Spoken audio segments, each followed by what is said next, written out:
जेव्हा त्यांची समाधी रायगडावर होती, कुणालाही माहीत नव्हतं. इंग्लंडचे एक गृहस्थ आले अभ्यासासाठी. पाहिलं तर रायगडावर शिवाजी महाराजांची समाधी दिसलीच नाही. तेव्हा महात्मा फुले हे रायगडावर 3-4 माणसं घेऊन पोहोचले. काट्या कुट्या तोडलं, स्वच्छ केलं, समाधी शोधून काढली, धुवून काढली, तिथे फुले वाहिले आणि कुळवाडी भूषण नावाचा त्यांनी पोवाडा लिहिला. माझा राजा कसा होता याचं सगळं त्यांनी महात्मा फुल्यांनी त्या पोवाड्यातून शिवाजी महाराज घरोघरी पोहोचवण्याचं महात्मा फुल्यांनी काम केलं. बाबासाहेबांनी 1924मध्ये बहिष्कृत हितकारिणी सभेची स्थापना केली. ती कशासाठी? तळागाळातली लोक एकत्र आली पाहिजे, विचारांनी एकत्र आली पाहिजे, शिक्षित झाली पाहिजे, अन्याय झुगारून दिला पाहिजे म्हणून एकत्र आले. त्यानंतर हंटर कमिशनकडे सायमन कमिशनकडे त्यांना एक पत्र लिहिलं त्यांनी आणि या माझ्या बहुजन समाजाला, शूद्र समाजाला नौदलामध्ये, भूदलामध्ये, पोलीस खात्यामध्ये नोकऱ्या द्या, त्यांच्यासाठी राखीव जागा ठेवा. एवढंच नव्हे तर 1930मध्ये जेव्हा इंग्लंडमध्ये पहिली गोलमेज परिषद भरली तेव्हा बाबासाहेबांनी तिथे जाऊन आपली कैफियत मांडली की माझा समाज आजही दलदलीत आहे, त्याला जर बाहेर काढायचं असेल, त्याच्या समस्याला वाचा फोडायची असेल तर आम्हाला स्वतंत्र मतदारसंघ हवा. तो त्यांना मिळालाही. परंतु गांधीजींनी मात्र एरवडा तुरुंगामध्ये उपोषणाला बसून बाबासाहेबांचं स्वप्न भंग केलं. बाबासाहेबांना आपले विचार मागे घ्यावे लागले. 1936मध्ये स्वतंत्र मजूर पक्षाची बाबासाहेबांनी स्थापना केली आणि 1937मध्ये त्यांनी 17 उमेदवार उभे केले. त्यापैकी 15 उमेदवार त्यांचे निवडून आले.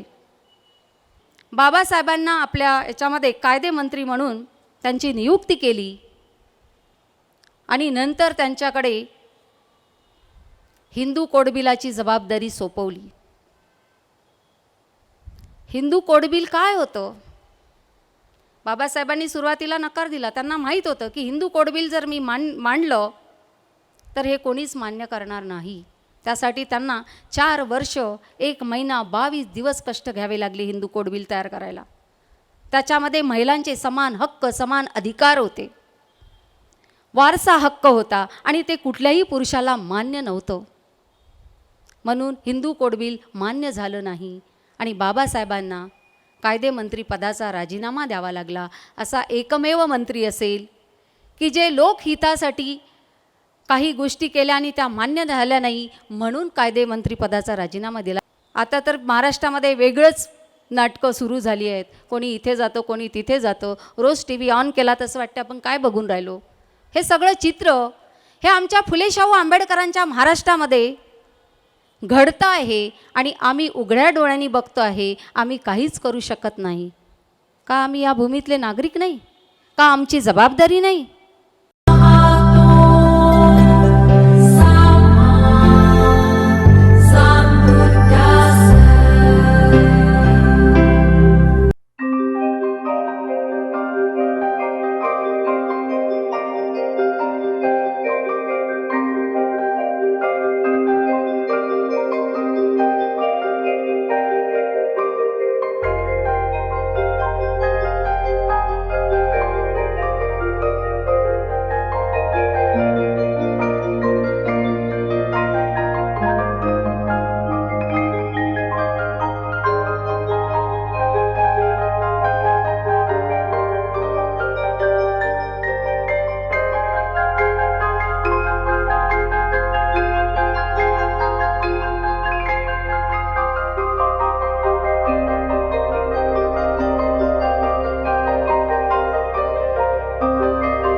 नमो तस्य भगवतो अरहतो सम्मा सम्बुद्धस्स।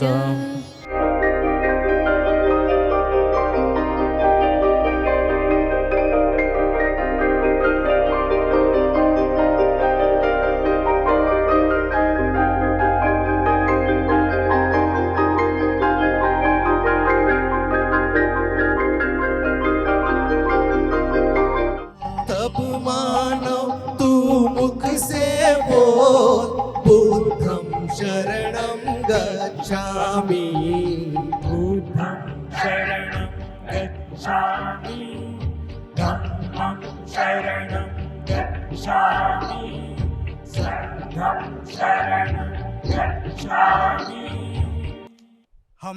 हम भारत के लोग भारत को एक संपूर्ण प्रभुत्व संपन्न समाजवादी पंथनिरपेक्ष लोकतांत्रिक गणराज्य बनाने के लिए तथा उसके समस्त नागरिकों को सामाजिक आर्थिक और राजनीतिक न्याय विचार अभिव्यक्ति विश्वास धर्म और उपासना की स्वतंत्रता प्रतिष्ठा और अवसर की समानता प्राप्त कराने के लिए तथा उन सब में व्यक्ति की गरिमा और राष्ट्र की एकता और अखंडता सुनिश्चित करने वाली बंधुता बढ़ाने के लिए दृढ़ संकल्प होकर अपने इस संविधान सभा में आज तारीख 26 नवंबर 1949 को एकत द्वारा इस संविधान को अंगीकृत अधिनियमित और आत्मर्पित करते हैं। पूर्ण नागपूर म्हणजे आता तिला जो अवॉर्ड मिळाला त्या संदर्भात कलेक्टर आणि आपले महापौर यांनी बोलवून तिला सत्कार केला आणि म्हणे साचीला यावर्षीचा 11वा दादासाहेब फाळके पुरस्कार मिळालेला अभिनयाचा। तर ते बोलले की हा पुरस्कार तुमच्या मुलीचा नाही, हा पुरस्कार अख्ख्या नागनगरीचा आहे आणि आम्हाला त्याचा गर्व आहे। मी त्यांना बोललो की हा पुरस्कार अख्ख्या समाजाचा आहे म्हटलं, कारण आम्ही समाजासाठी सर्व सांस्कृतिक चळवळ राबवत असतो। आज 1978 पासून ही सांस्कृतिक चळवळ आम्ही सातत्यानं चालवत आहोत। मॅडमनी 10 पेक्षा जास्त नाटक डायरेक्ट पण केलेले आहेत। आपणास मोठे डायरेक्टर संजय जीवणे, साई परांजपे, कुमार सोहनी, निंद्रा बब्बर सोबत पण मराठी व हिंदी नाटक केलेले आहेत। मॅमला आंतरराष्ट्रीय व राष्ट्रीय असे अवॉर्ड्स पण मिळालेले आहेत। मॅडमनी राज्य नाट्य स्पर्धामध्ये आतापर्यंत 5 मेडल असे मिळवलेले आहेत। मॅडमनी क्लासिकल कथ्थकमध्ये 6 वर्षाची ट्रेनिंग दिली आहे। आणि मॅमनी खूप अशा हिंदी मूवीज आणि मराठी मूवीजमध्ये पण काम केलेले आहेत। साहेबांच्या घरी मी गृहलक्ष्मी म्हणून प्रवेश केला आणि लगेच सगळ्यांच्या हाका देणं सुरू, रमा रमा रमाबाई।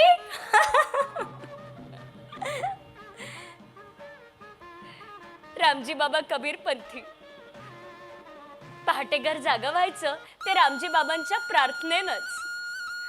मी भल्या पहाटे उठून त्यांच्या पूजेची सारी तयारी करून ठेवायची, किंवा भाऊजी व नंदेला मामनजी वाचन कराव्यास सांगून महाभारतातल्या एखाद्या प्रसंगाचं वाचन करायचे।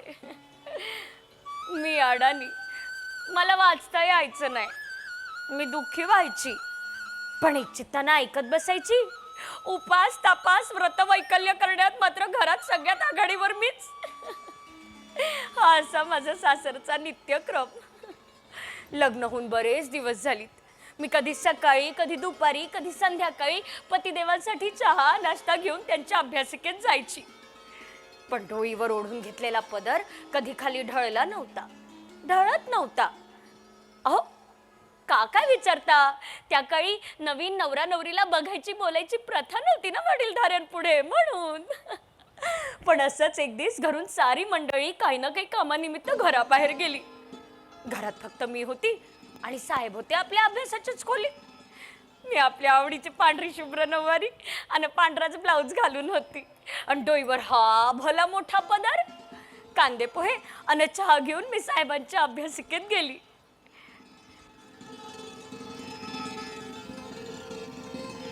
ताटली ठेवून त्यांच्या मुरं हमारे मेंटोर डॉक्टर सुनील तलवारे सर, जो निदेशक दूरसंचार विभाग से सेवानिवृत्त हो चुके हैं, लेकिन विशेष रूप से इस कार्यक्रम के लिए पुणे से यहाँ पधारे हैं।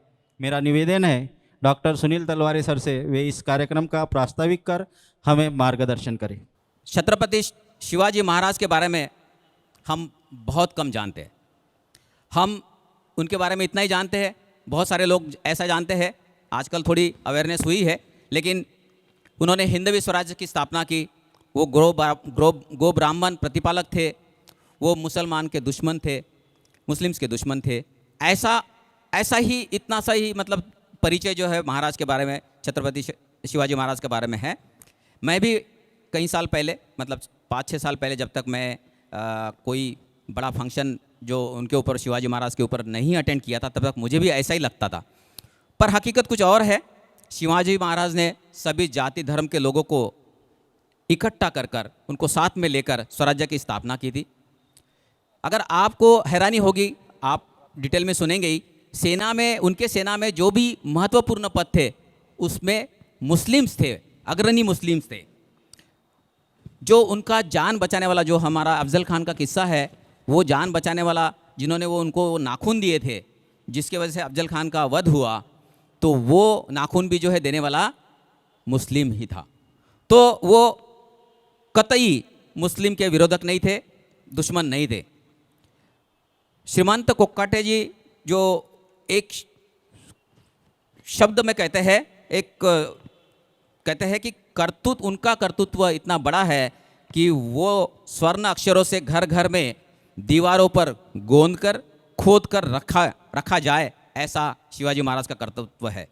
पर उनका सही इतिहास सामने नहीं आया। स्त्री के बारे में तो उनका अत्युच्च मान उस स्त्री का करते थे। दुश्मन की स्त्री को भी जो है वो बड़े मान सम्मान से उनके घर में पहुंचा देते थे। शिक्षा को, हमारी जो शिक्षा है, जिसको हमारे क्रांतिबा ज्योतिबा फुले, जिनकी आज हम जयंती सेलिब्रेट कर रहे हैं, उनको तीसरी आँख वो कहते थे शिक्षा को।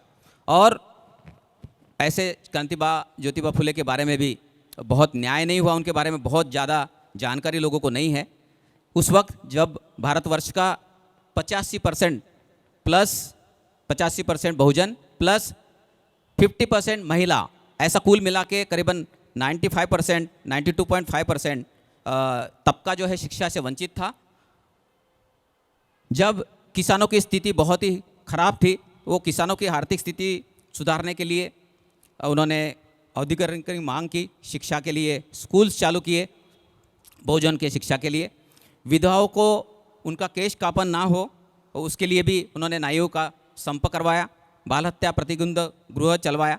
इतने कार्य, उनके महान कार्य है, वो पूरी तरह से उजागर होना बहुत ज़रूरी है। और हमारे जो तीसरे, जिनका हम आज जयंती सेलिब्रेट कर रहे हैं, डॉक्टर बाबा साहब अम्बेडकर संयुक्त जयंती में, तो इनके भी सभी पहलू जो है जनता के सामने आए नहीं हैं। विशेषता उनके कुछ, मतलब दलितों के मसीहा इसी नाम से पॉपुलर किया जाता है, लेकिन विशेषता उनके जो समस्त भारतवासियों के लिए जो किए गए कार्य है, अनंत कार्य है।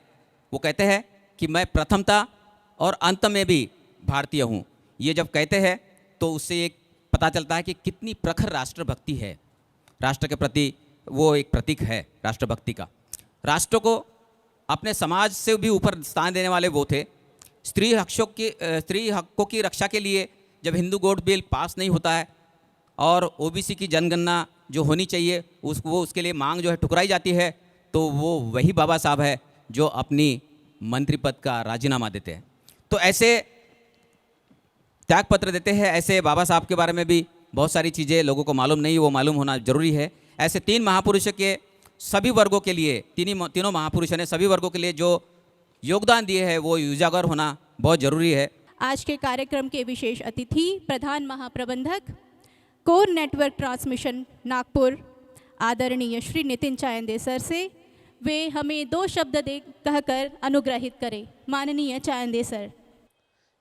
ये जो संयुक्त जयंती का कार्यक्रम हम लोग आयोजित कर रहे हैं, तो ये जो 3 महापुरुषों के जयंती एक साथ हम लोग यहाँ आयोजित कर रहे हैं। इन तीनों की जो सोच है और जो उनके विचार हैं, वो उनके समय से बहुत आगे और बहुत आगे के, मतलब उनका जो दूरदर्शिता है उसको वर्णन करना बहुत मुश्किल काम है।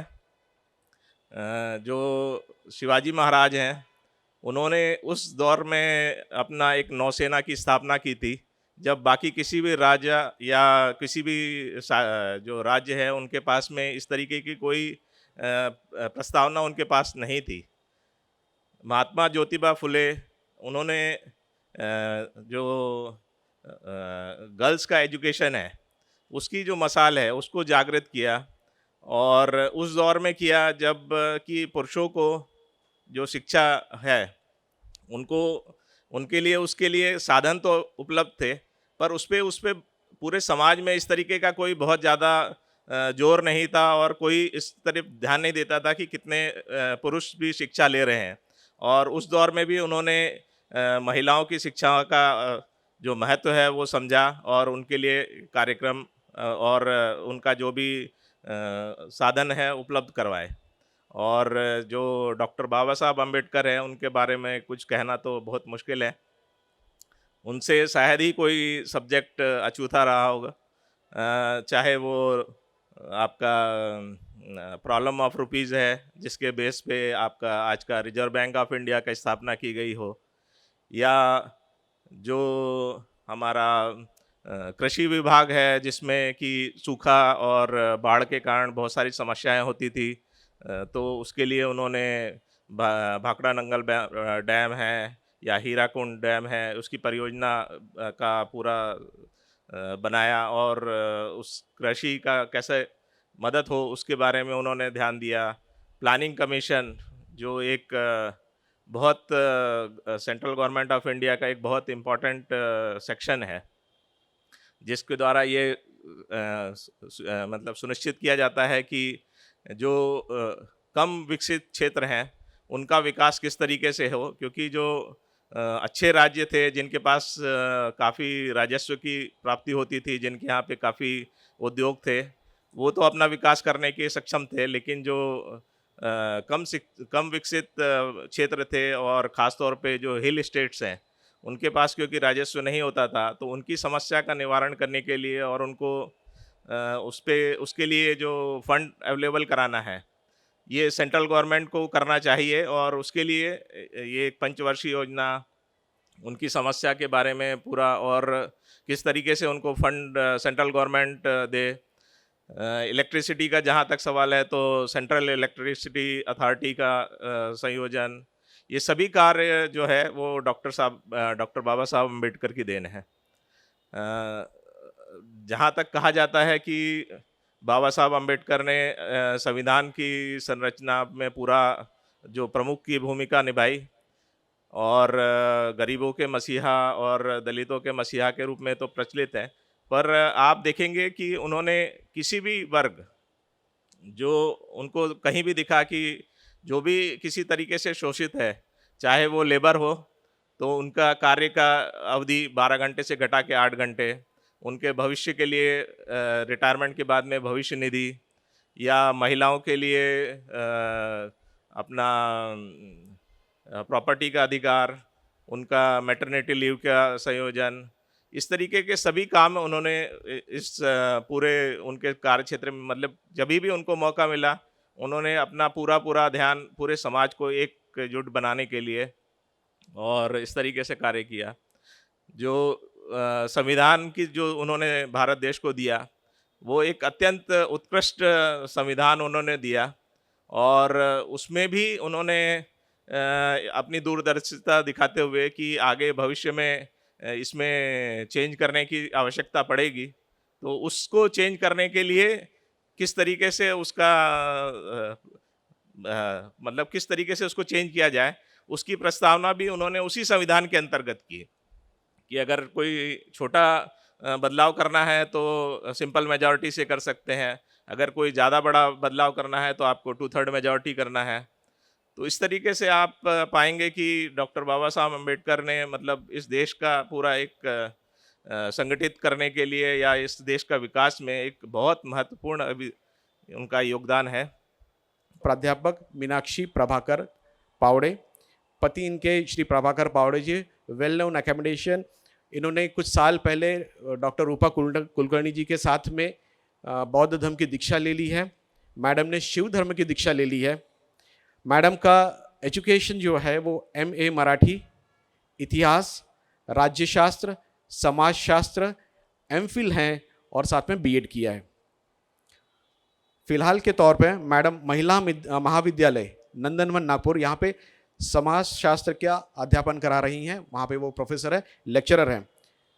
ये हो गया बेसिक क्वालिफिकेशन। इसके बियॉन्ड जो है वो ज़्यादा इंपॉर्टेंट है। मैडम सक्रिय रूप से सामाजिक क्षेत्र में काम कर रही हैं, बहुत सक्रिय रूप से। यदा कदा कोई स्त्री हमें सक्रिय रूप से दिखती है, मैडम है। छत्रपति संभाजी राजा का सांस्कृतिक संघर्ष का इन्वेस्टिगेटिव स्टडी, उस पर उनका PhD है। उनके 3 सत्र PhD के हो चुके हैं और शायद इस सत्र में उनकी PhD हो जाएगी। बहुत इंपॉर्टेंट है कि छत्रपति संभाजी राजा का चिकित्सक अभ्यास किसी ने नहीं किया है। छत्रपति संभाजी का बहुत ही विद्रूप वर्णन हमारे कानों में आया है जो गलत है।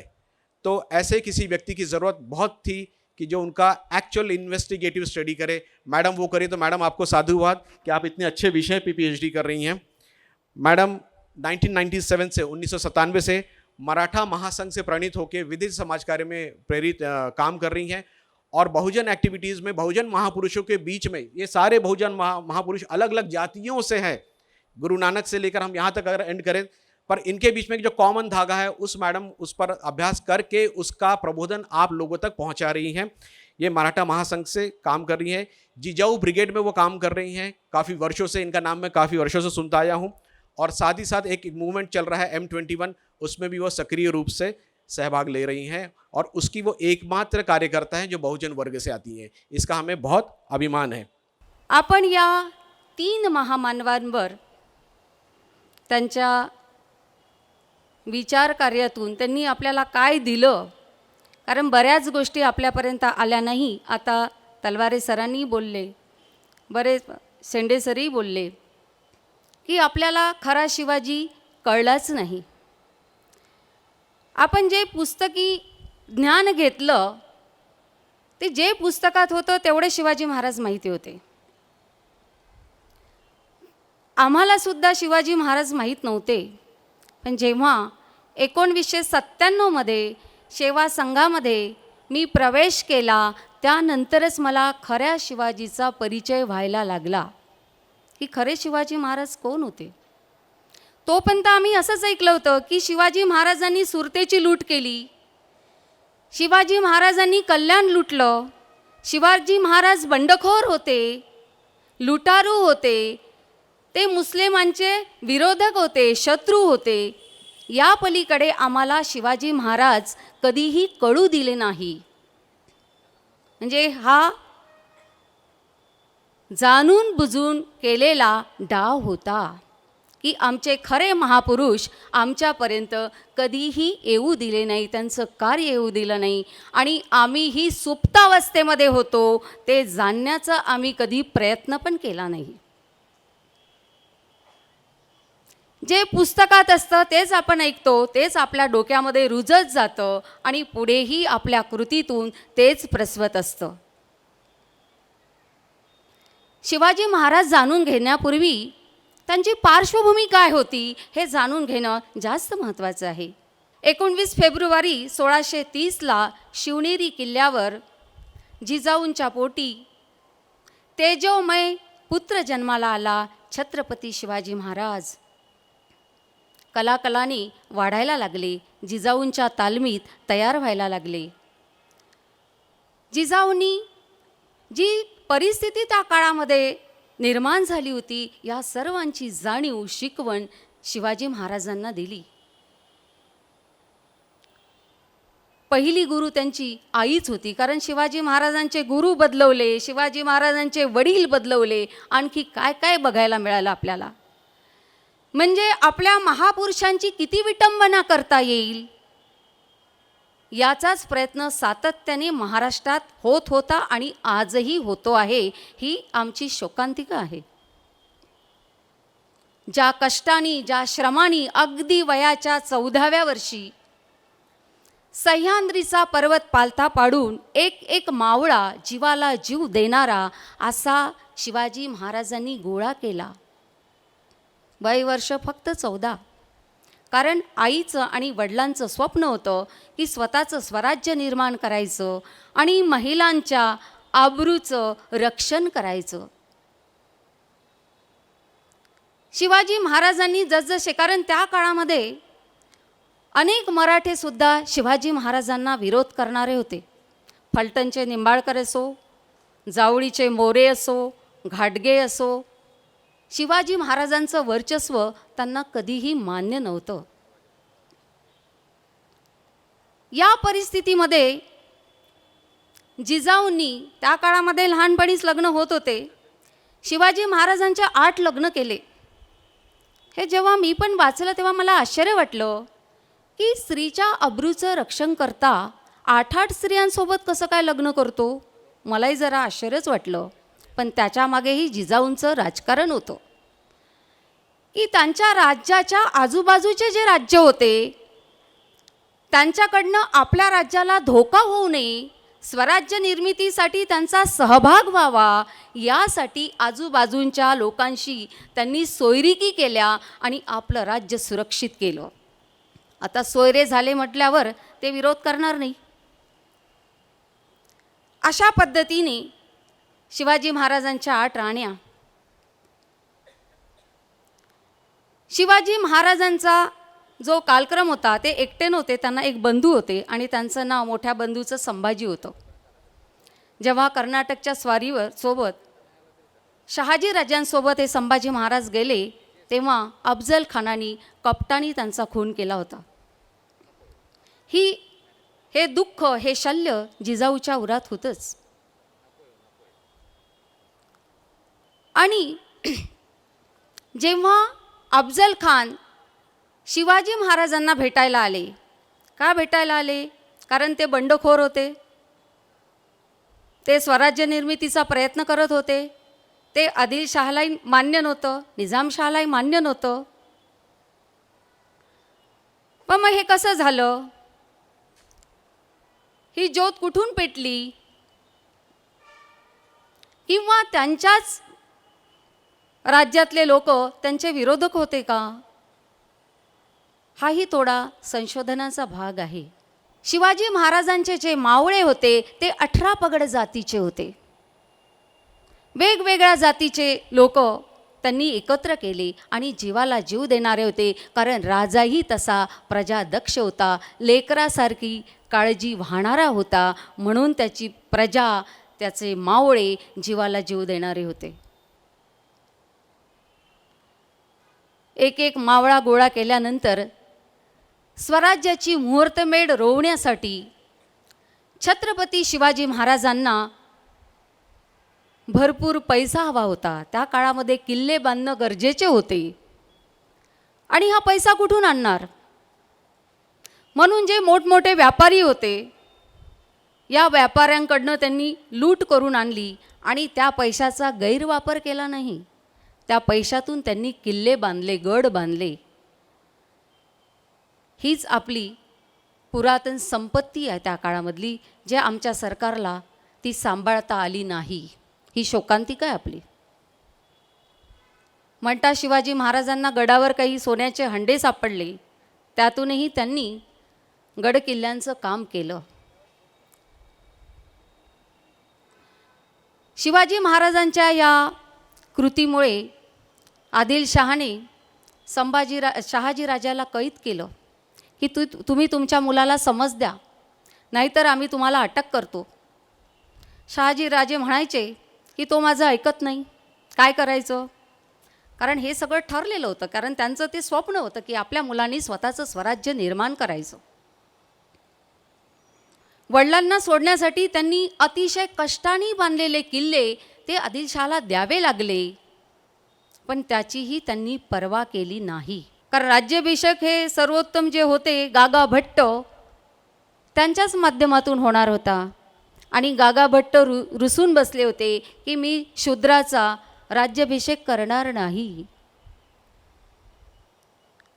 मग त्यांना भरपूर द्रव्य देण्याची लालच दिली आणि त्या लालचेपोटी गागा भट्ट आले आणि 6 जून 1674ला पहिला शिवाजी महाराजांचा राज्याभिषेक झाला.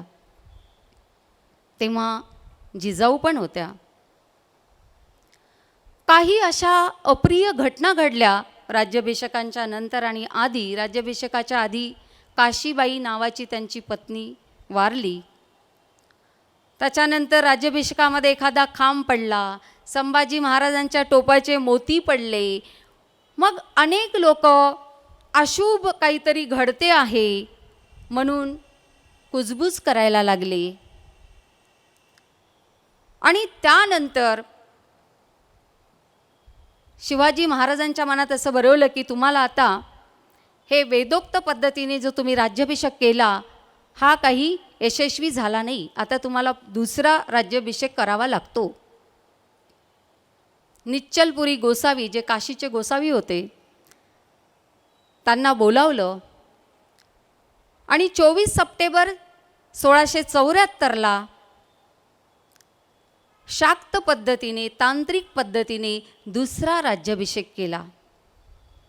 पण मग पहिला राज्याभिषेक का केला? दुसराच का नाही केला? तांत्रिक पद्धतीनेच का नाही केला? वेदोक्त पद्धतीनेच काय केला? तर त्या राज्याभिषेकाला वैधानिक पद्धतीने मान्यता मिळावी, कारण ब्राह्मणाच्या हातून राज्याभिषेक झाला तर त्याला मान्यता मिळेल आणि मग आजूबाजूचे जे मराठे होते ते शिवाजी महाराजांना राजा मानेल. त्याशिवाय त्यांना मान्यता मिळाली नसती असा तो काळ होता. म्हणून त्यासाठी एवढा घाट घालावा लागला. भरपूर द्रव्य त्या राज्याभिषेकामध्ये त्यांना द्यावं लागलं. देणग्या दान सगळं गागाभट्टांनाही भरभरून दिलं, तेव्हा तो यशस्वी झाला. जेव्हा जेव्हा ते युद्धावर जायचे, म्हणजे अगदी 32 वर्षाचं आयुष्य त्यांना लाभलं होतं. या 32 वर्षाच्या आयुष्यामध्ये वडिलांच्या मृत्यूनंतर 9 वर्ष त्यांनी राज्य केलं. या 9 वर्षामध्ये 120 युद्ध त्यांनी केली आणि एकही युद्धामध्ये त्यांना पराभव स्वीकारावा लागला नाही. हे महत्त्वाचं. म्हणजे किती वर्ष ते जगले असतील. आणि जेव्हा ते युद्धावर जायचे तेव्हा राज्यकारभार येसूबाईंनी सांभाळायचा. म्हणून त्यांनी एक शिक्का केला होता, श्री सखी राज्ञी जयती नावाचा शिक्का, आणि त्यातून त्या राज्यकारभार सांभाळत होत्या. असंच कपट कारस्थानाचे बळी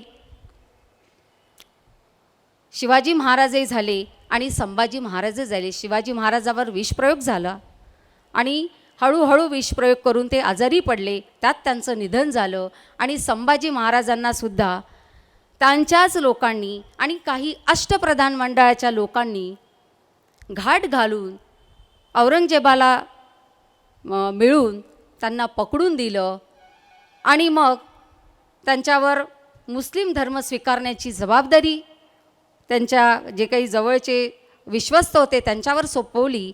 पण शेवटपर्यंत संभाजी महाराजांनी औरंगजेबासमोर हार मानली नाही. त्यांचे डोळे फोडले, जीभ कापली, हात तोडले, पाय तोडले, परंतु स्वाभिमानाने शेवटपर्यंत कवी कलशांनी त्यांनी प्राण सोडला. असा हा आमचा अद्वितीय राजा छत्रपती संभाजी आणि छत्रपती शिवाजी महाराज होते. जेव्हा त्यांची समाधी रायगडावर होती, कुणालाही माहीत नव्हतं. इंग्लंडचे एक गृहस्थ आले अभ्यासासाठी. पाहिलं तर रायगडावर शिवाजी महाराजांची समाधी दिसलीच नाही. तेव्हा महात्मा फुले हे रायगडावर 3-4 माणसं घेऊन पोहोचले. काट्या कुट्या तोडलं, स्वच्छ केलं, समाधी शोधून काढली, धुवून काढली, तिथे फुले वाहिले आणि कुळवाडी भूषण नावाचा त्यांनी पोवाडा लिहिला. माझा राजा कसा होता याचं सगळं त्यांनी महात्मा फुल्यांनी त्या पोवाड्यातून शिवाजी महाराज घरोघरी पोहोचवण्याचं महात्मा फुल्यांनी काम केलं. कोण होते फुले?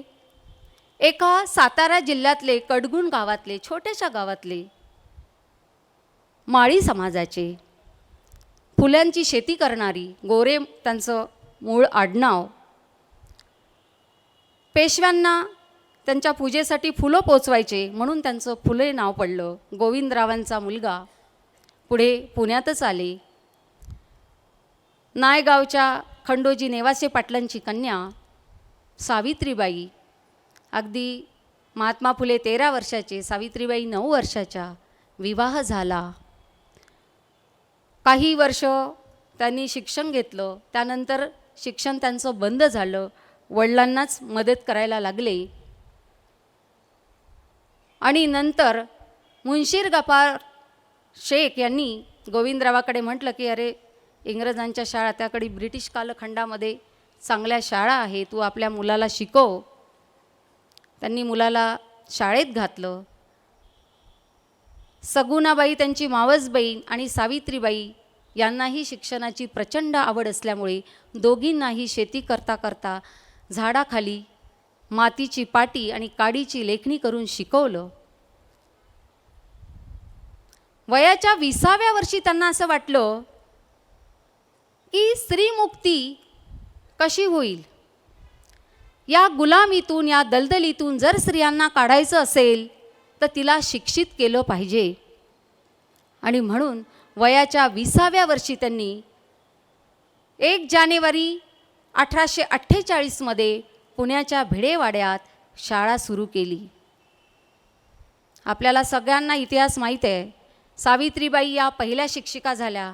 मिसेस मिचेल यांच्या शाळेतून ट्रेनिंग घेतलं, कारण त्या काळामध्ये मुलींना घराबाहेर पडण्याचीच मुभा नव्हती, गोसा पद्धती होती. आणि अशा पद्धतीमध्ये एक पुरुष जर स्त्रियांना शिकवत असेल ते कोणालाही मान्य होणार नाही.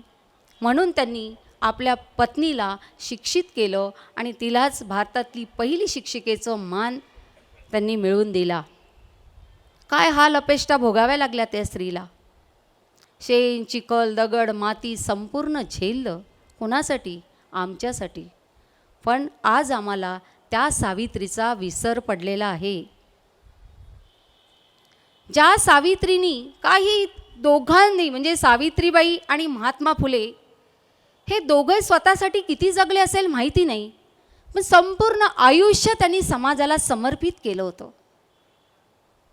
स्त्रियांचा तसं दलितांचा प्रश्न की जनावरं तुमच्या अंगणात आलेले चालत होते, पण अस्पृश्य माणूस अंगणात आलेला चालत नव्हता, अंगणं धुवून टाकायचे.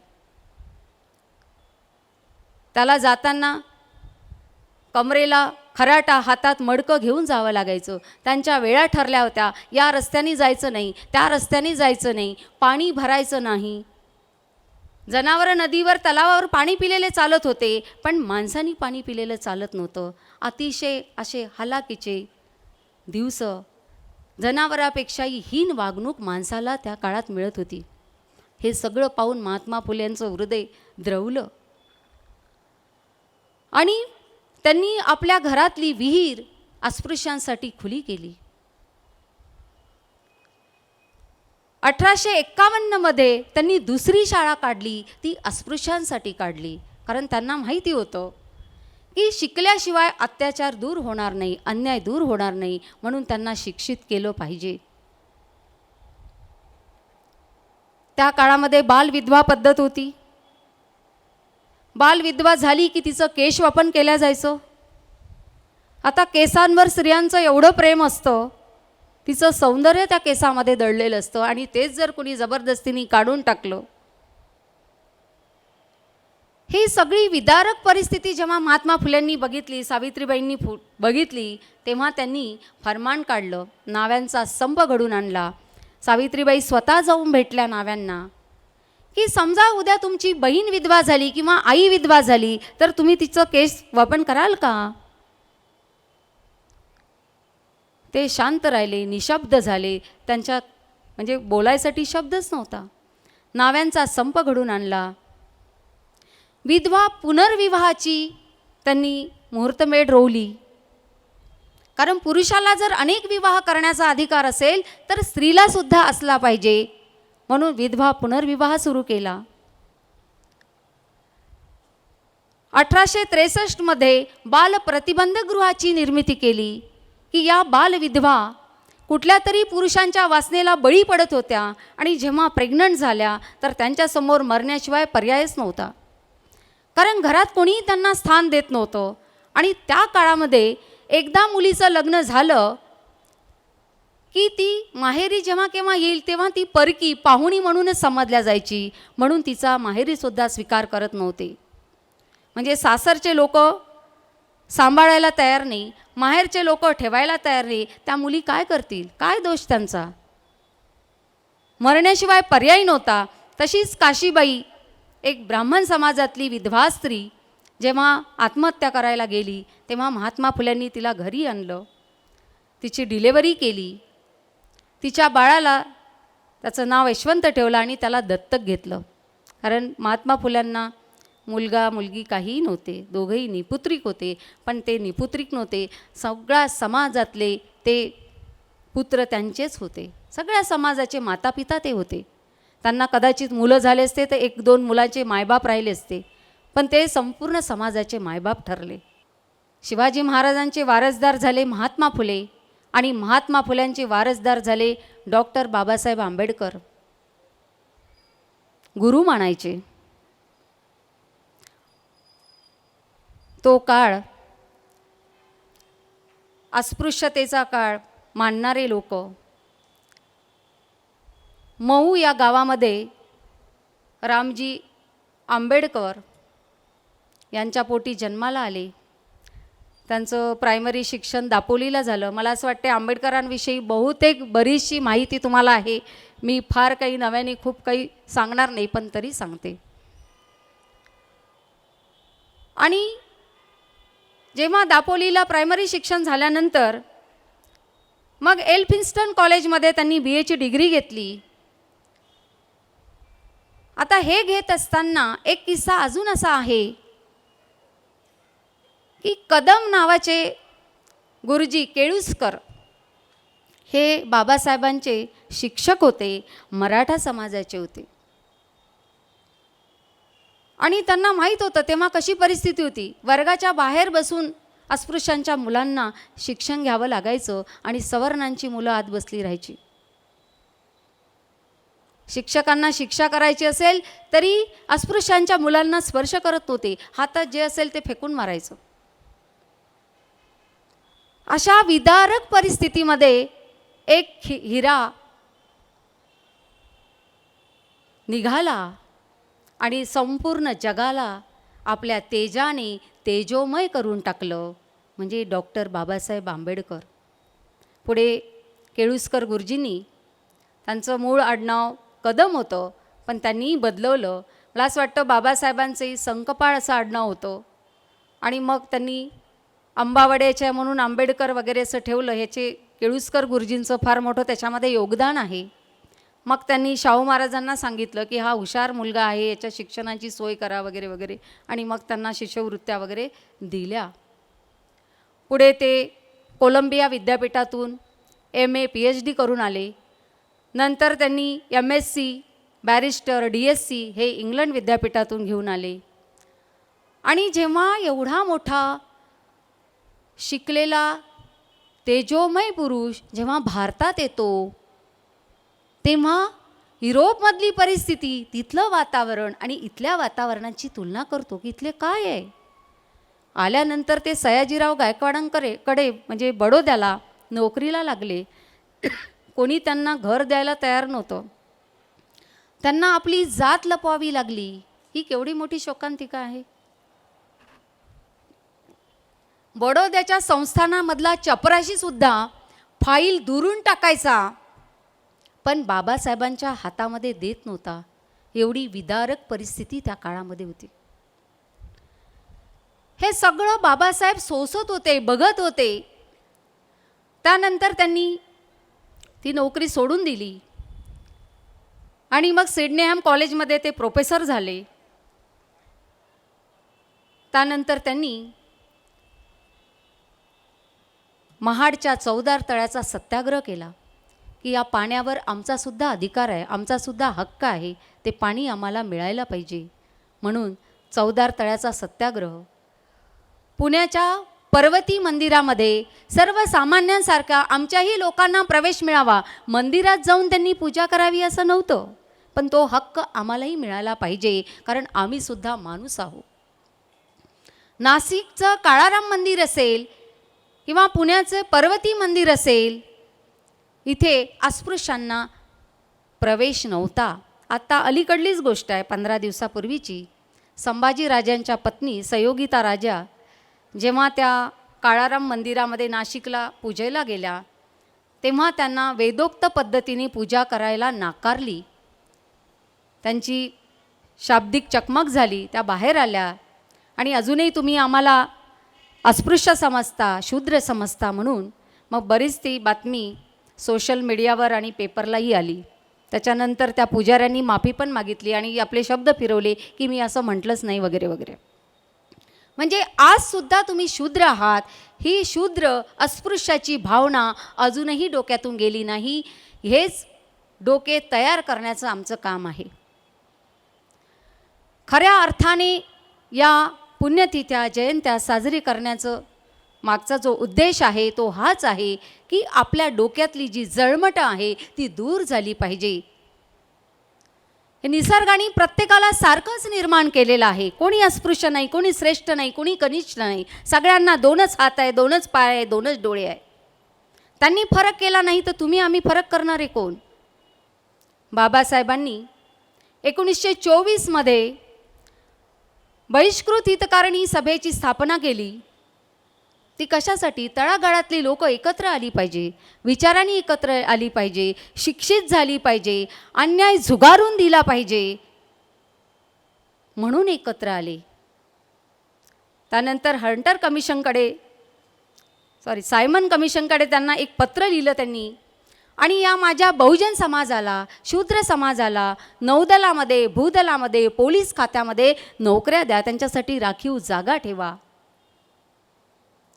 एवढंच नव्हे तर 1930मध्ये जेव्हा इंग्लंडमध्ये पहिली गोलमेज परिषद भरली तेव्हा बाबासाहेबांनी तिथे जाऊन आपली कैफियत मांडली की माझा समाज आजही दलदलीत आहे, त्याला जर बाहेर काढायचं असेल, त्याच्या समस्याला वाचा फोडायची असेल तर आम्हाला स्वतंत्र मतदारसंघ हवा. तो त्यांना मिळालाही. परंतु गांधीजींनी मात्र एरवडा तुरुंगामध्ये उपोषणाला बसून बाबासाहेबांचं स्वप्न भंग केलं. बाबासाहेबांना आपले विचार मागे घ्यावे लागले. 1936मध्ये स्वतंत्र मजूर पक्षाची बाबासाहेबांनी स्थापना केली आणि 1937मध्ये त्यांनी 17 उमेदवार उभे केले, त्यापैकी 15 उमेदवार त्यांचे निवडून आले. त्यानंतर 1942मध्ये त्यांनी ऑल इंडिया शेड्यूल कास्ट फेडरेशनची स्थापना केली आणि 37मध्ये मला वाटतं 46मध्ये इलेक्शन झालं, त्यात बाबासाहेबांची एकही सीट निवडून आली नाही. ही केवढी मोठी शोकांतिका आहे. काय असं झाले असेल? त्यानंतर भारताला स्वातंत्र्य मिळाल्यानंतर नेहरूंनी बाबासाहेबांना आपल्या याच्यामध्ये कायदेमंत्री म्हणून त्यांची नियुक्ती केली आणि नंतर त्यांच्याकडे हिंदू कोडबिलाची जबाबदारी सोपवली. हिंदू कोडबिल काय होतं? बाबासाहेबांनी सुरुवातीला नकार दिला. त्यांना माहीत होतं की हिंदू कोडबिल जर मी मांडलं तर हे कोणीच मान्य करणार नाही. त्यासाठी त्यांना 4 वर्ष 1 महिना 22 दिवस कष्ट घ्यावे लागले हिंदू कोडबिल तयार करायला. त्याच्यामध्ये महिलांचे समान हक्क, समान अधिकार होते, वारसा हक्क होता आणि ते कुठल्याही पुरुषाला मान्य नव्हतं. म्हणून हिंदू कोडबिल मान्य झालं नाही आणि बाबासाहेबांना कायदेमंत्री पदाचा राजीनामा द्यावा लागला. असा एकमेव मंत्री असेल की जे लोकहितासाठी काही गोष्टी केल्या आणि त्या मान्य झाल्या नाही म्हणून कायदेमंत्री पदाचा राजीनामा दिला. एकतरी मंत्री आज तुम्हाला सापडेल का असा? आता तर महाराष्ट्रामध्ये वेगळंच नाटकं सुरू झाली आहेत. कोणी इथे जातं, कोणी तिथे जातं. रोज TV ऑन केला तसं वाटतं आपण काय बघून राहिलो. हे सगळं चित्र हे आमच्या फुले शाहू आंबेडकरांच्या महाराष्ट्रामध्ये घडतं आहे आणि आम्ही उघड्या डोळ्यांनी बघतो आहे. आम्ही काहीच करू शकत नाही का? आम्ही या भूमीतले नागरिक नाही का? आमची जबाबदारी नाही? आम्हीच निवडून दिलं ना त्यांना. आमचे लोकप्रतिनिधी आहे, एवढे नालायक आहे, त्यांना सत्तेतून बाहेर खेचण्याची ताकद आमच्यात का निर्माण होत नाही याचंही चिंतन आम्ही केलं पाहिजे. कारण जेव्हा आम्ही निवडून देतो तेव्हा तो माझ्या जातीचा आहे, माझ्या धर्माचा आहे हे पाहून निवडून देतो. हा विचार करत नाही त्या पदासाठी तो लायक आहे की नाही आहे, तो निवडून आल्यानंतर प्रजेसाठी काम करेल की नाही करेल हा विचारही करत नाही. आणि या जातीपाती धर्मात अडकल्यामुळेच आमचं प्रचंड नुकसान झालेलं आहे. हे जर भरून काढायचं असेल आम्हाला तर या जातीपाती धर्म आम्ही नाहीसे केले पाहिजे, संपुष्टात आणले पाहिजे. आम्ही सर्व एकच आहोत. बाबासाहेबांनी कित्येक शाळा महाविद्यालय काढले. 1927 मध्ये त्यांनी मूकनायक साप्ताहिक सुरू केलं. आता हे जनप्रबोधनाचे क्षेत्र होते की लोकांपर्यंत पोचायसाठी आपल्याला काय करता येईल. त्यानंतर त्यांनी 1929 मध्ये बहिष्कृत भारत समाज समता संघ काढला. 1930 मध्ये त्यांनी समता समाज असं एक वृत्तपत्र काढलं. विविध वृत्तपत्रातून लोकजागृतीचं काम केलं. एवढंच नव्हे तर 1945 मध्ये त्यांनी मुंबईला सिद्धार्थ महाविद्यालय, पहिलं पीपल्स वेलफेअर सोसायटी त्यांनी स्थापन केली. नंतर सिद्धार्थ कला वाणिज्य महाविद्यालय काढलं. 1946 मध्ये त्यांनी सिद्धार्थ वाणिज्य अर्थशास्त्र महाविद्यालय सुरू केलं आणि 1950 मध्ये त्यांनी औरंगाबादला मिलिंद महाविद्यालय सुरू केलं. परत त्यांनी 1956 मध्ये मुंबईला विधी महाविद्यालय सुरू केलं. कशासाठी? तर मुलांनी शिकलं पाहिजे, शिक्षित झाले पाहिजे. किती वसतिगृह काढले की तळागाळातल्या विद्यार्थ्यांना या वसतिगृहाचा लाभ मिळाला पाहिजे. त्यांनी उच्च शिक्षण घेतलं पाहिजे, उच्च शिक्षित झाले पाहिजे, त्यांचं मतपरिवर्तन झालं पाहिजे आणि त्यांना सन्मानाचं जगणं त्यांच्या वाट्याला आलं पाहिजे. यासाठी हा सगळा घाट होता. पण त्यांना माहिती होतं की मी हिंदू धर्मात राहिलो तर काही फरक पडणार नाही. हीच परिस्थिती राहणार आहे, त्याच्यामध्ये कुठलाही बदल होणार नाही हे त्यांना माहिती होतं. त्यांनी अनेक प्रयत्न केले पण हिंदू धर्मामध्ये काही सुधारणा घडून आल्या नाही. म्हणून त्यांनी 1935 मध्ये जेव्हा नाशिक येथे येवल्यामध्ये परिषद भरली तेव्हा त्यांनी सांगितलं की हिंदू धर्मामध्ये माझा दुर्दैवाने जन्म झाला, कारण ते माझ्या हातात नव्हतं. परंतु आता मी असे जाहीर करतो की मी हिंदू धर्मात मरणार नाही. म्हणजे त्यांची भूमिका ठाम होती की मला हिंदू धर्म त्यागायचा आहे आणि नवीन धर्म स्वीकारायचा आहे. त्यासाठी त्यांनी विविध धर्माचा अभ्यास केला. बायबल, कुराण, शीख धर्माचा वेगवेगळा धर्म त्यांनी चोखाळून पाहिले आणि त्यातला एक बौद्ध धम्म जो सर्वोत्तम गौतम पुत्रांनी सिद्धार्थ गौतमांनी स्थापन केला होता, त्या बुद्ध धम्माला पुन्हा परिवर्तित केलं. तुम्हाला माहिती आहे 14 ऑक्टोबर 1956ला लाखो अनुयायासही त्यांनी नागपूरला बौद्ध धम्माची दीक्षा घेतली. किती लोकांनी बौद्ध धम्माची दीक्षा घेतली? त्यावेळेस लाखो घेतली, पण अनेकही. पण हिंदू धर्म असा आहे की त्याची दीक्षाच घ्यावी लागत नाही. एकदा जन्माला आलो की पिढ्यानपिढ्या ते हिंदू धर्माचेच होऊन जातात. असा एकमेव धर्म म्हणजे हिंदू धर्म. त्याची काही संहिता नाही. पूर्वी त्याचं मनुस्मृती होतं, हिंदू धर्माचा धार्मिक ग्रंथ की ज्याच्यामध्ये स्त्रियांविषयी आक्षेपार्ह लिखाण होतं की स्त्री ही पायातली वाहन आहे, तिला पायातच ठेवलं पाहिजे. स्त्री ही घाणीतली द्वार आहे. स्त्रियांना अक्कल नसते. तिने लग्नाच्या आधी पित्याच्या अधीन राहावं, लग्नानंतर नवऱ्याच्या अधीन राहावं आणि नवऱ्याच्या मृत्यूनंतर पुत्रांच्या अधीन राहावं. अशा पद्धतीचं ज्या ग्रंथामध्ये स्त्रियांविषयी लिहिलेलं असेल तर तो धार्मिक ग्रंथ असू शकतो का स्त्रियांचा? हे प्रश्न बाबासाहेबांनी उपस्थित केले आणि 1927 मध्ये सार्वजनिकरित्या या मनुस्मृतीचं दहन करून जाहीरपणे निषेध केला आणि त्यागले की हा आमचा धर्मग्रंथ असू शकत नाही. आजही फारशी परिस्थिती आपल्याला बदललेली दिसत नाही.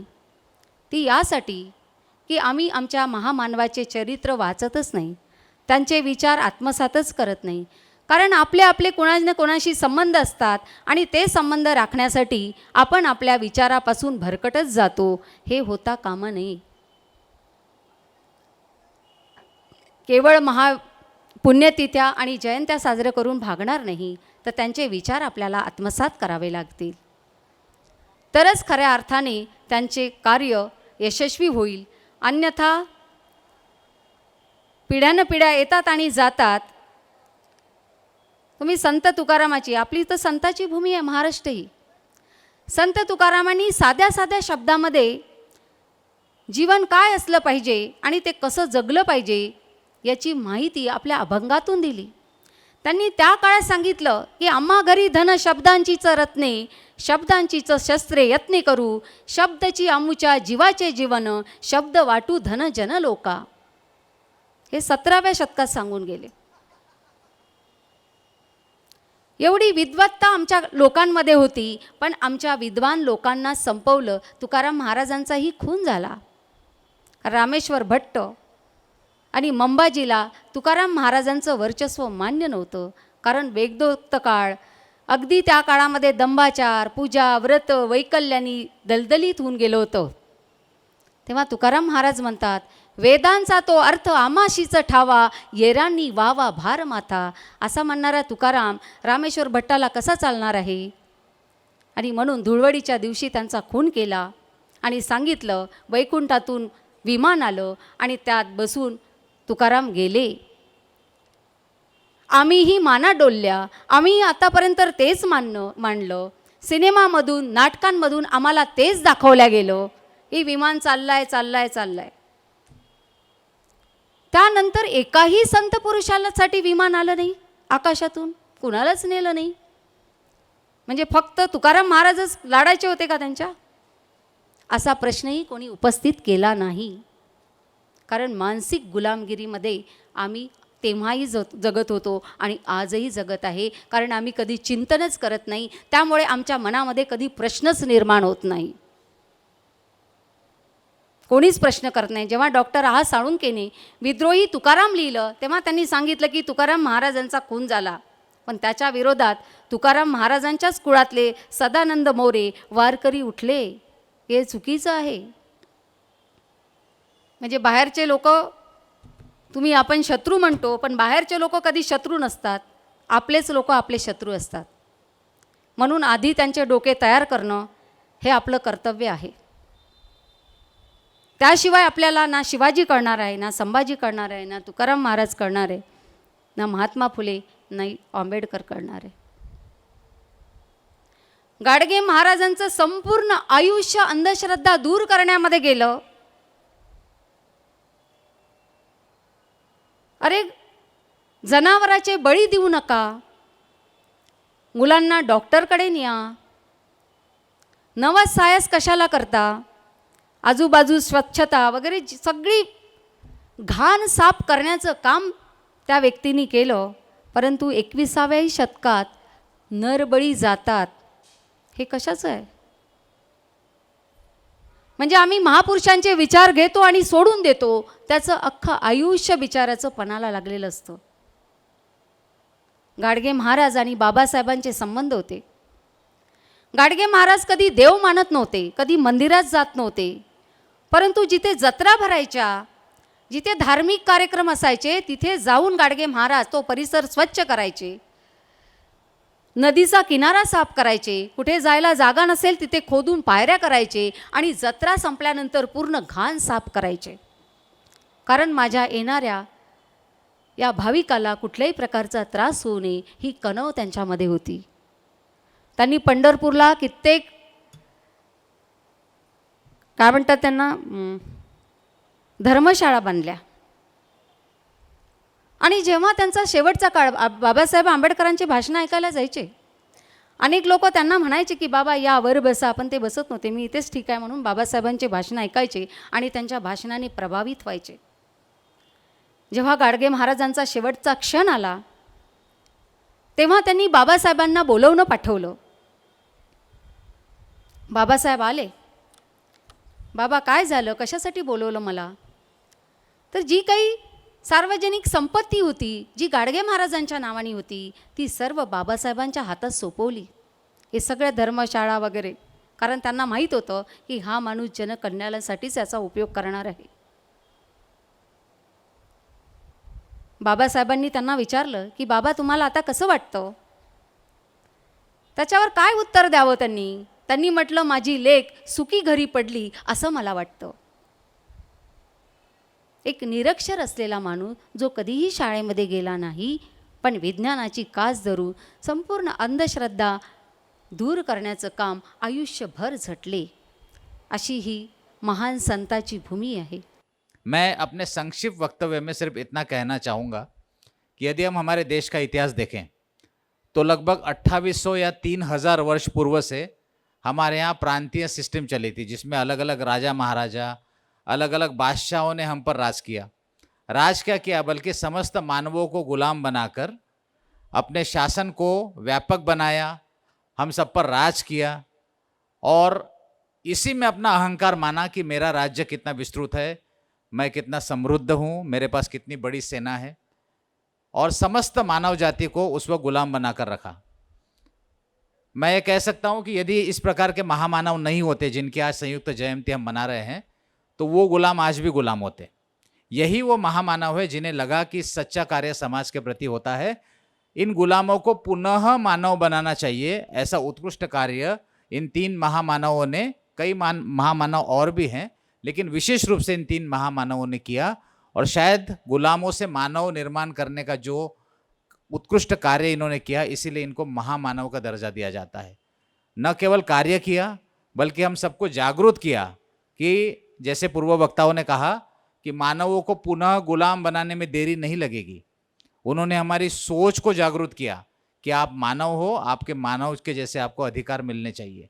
सबसे महत्वपूर्ण बात यह है कि उन अधिकारों का जब भारत देश स्वतंत्र हुआ तो हमारे संविधान में उल्लेख किया, ताकि हम हमारे अधिकारों का जतन कर सके, अधिकारों के लिए संघर्ष कर सके. जहाँ भी अधिकार हमें नहीं मिलते हैं उसके लिए हमें योग्य पर्याय उन्होंने दिए हैं. तो हमको इस बात का एहसास होना चाहिए. और पूर्व वक्ताओं ने जैसे एक चिंता जाहिर की है कि ये जो सुवर्ण काल हम कहते हैं, इस सुवर्ण काल को भविष्य में इसी प्रकार जताने के लिए हमें जो भी मौका मिला है अध्ययन करने का, अधिक से अधिक नॉलेज लेने का, हमें जागरूक रहना पड़ेगा और लगातार संघर्ष करना पड़ेगा, ताकि समाज में उन्नति ही होती रहे, और उन्नति विशेष रूप से सामाजिक रूप से होती रहे, ताकि हम सबको एक जैसा दर्जा मिले, एक जैसा न्याय मिले. हम अगर वो 2800 या 3000 वर्ष पूर्व की बात यदि करते हैं, तो यदि हम दोहराते हैं तो ये मान के चलिए कि लगभग 2500 वर्ष तक लगभग सारी की सारी स्त्रियां गुलाम रही है. और यदि हम पुरुषों की बात करें तो 95% से अधिक भी पुरुष गुलाम रहे हैं. ऐसे वक्त में वो समृद्धता किसी काम की नहीं थी. आज हम जो कहते हैं प्रजासत्ताक या लोकशाही के माध्यम से हम सबको समान अधिकार मिले हैं, पेपर पर सही है, लेकिन हम लोग देखते हैं कि वो सही मायने में उसका इम्प्लीमेंटेशन नहीं हुआ है. लेकिन इसको और विकसित और सबको समान अधिकार मिले और हमारे सामाजिक प्रगति हो, इस दृष्टि से आगे सदैव बढ़ते रहने की हम सबकी जिम्मेदारी है. मुझे पूरा विश्वास है कि भारत संचार निगम लिमिटेड के प्रांगण में ये जो संयुक्त जयंती समारोह का उत्कृष्ट आयोजन किया गया है, ये निश्चित ही इस दिशा में एक पहल होगी, एक कदम होगा. हम लोग बाबा साहब को केवल एक दलित लीडर करके प्रेजेंट करते हैं. बाबा साहब का नाम आया यानी ये SC/ST के केवल, या उसमें भी केवल दलित समाज के ही नेता है. लेकिन एक बहुत अच्छा जो अभी बताया कि हिंदू कोड बिल, जिसका बाबा साहब का कोई लेना देना नहीं था और वो हिंदू धर्म त्यागने वाले थे, लेकिन जब वो कोड बिल संसद में लाया गया तो उसके अगेंस्ट कौन खड़े हुए थे? सिर्फ हिंदू लोग.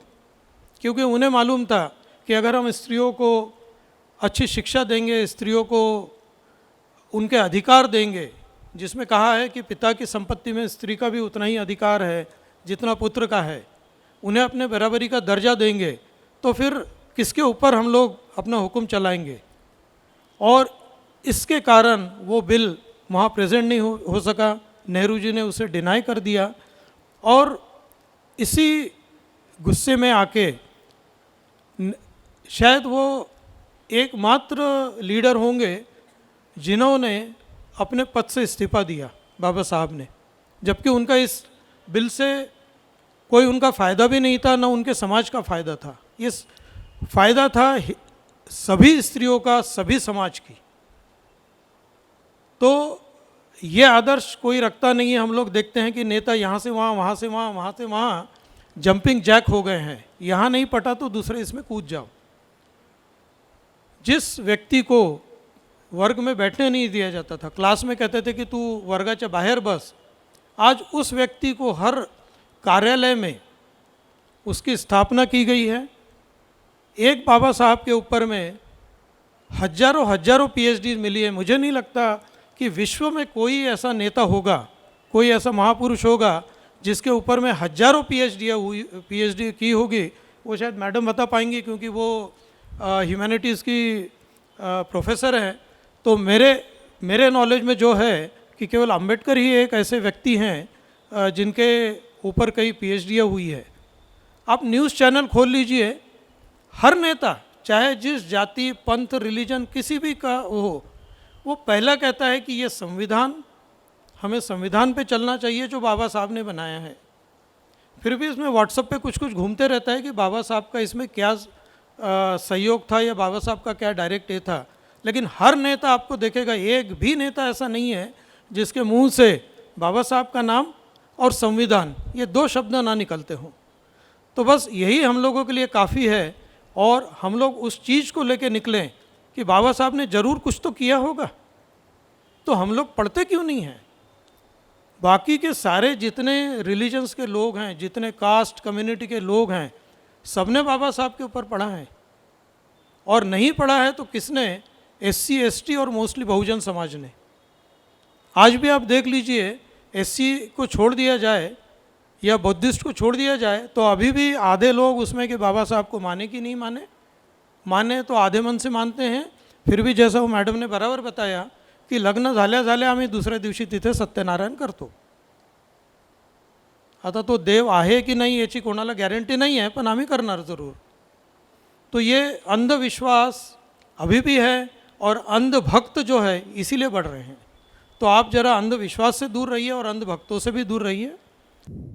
सर्वात प्रथम एक राजा जो रयतेसाठी जगला, एक योद्धा जो अन्यायाविरुद्ध झटला, एक नेता जो लोकहितासाठी झटला, एक असामान्य माणूस ज्याने गुलामी नकारून स्वराज्याला जन्म दिला, असे आपले छत्रपती शिवाजी महाराज। प्रवाहाच्या विरुद्ध दिशेला तेच पोहोचू शकतात ज्यांचे निर्धार ठाम असतात, ज्यांना कुठेतरी उद्दिष्ट गाठायची असतात, असे सांगणारे आपले क्रांतिबा महात्मा ज्योतिराव फुले। माणसाने जन्मभर जरी शिकायचे मनात आणले तरी विद्यासागराच्या कडेला असलेल्या गुडघाभर ज्ञानात फार झाले तर जाता येईल, असे ज्यांचे मत होते। शिका, संघटित व्हा आणि संघर्ष करा, हा क्रांतिकारी संदेश देणारे आपले परमपूज्य बोधिसत्व डॉक्टर बाबासाहेब आंबेडकर यांच्या तिघांना मी त्रिवार नमन करतो। कोपी कोपी सोडून साऱ्या माड्या लोणवारा, कोपी कोपी सोडून साऱ्या माड्या लोणवारा, मी वादळ वारा, मी वादळ वारा, मी वादळ वारा, मी वादळ वारा।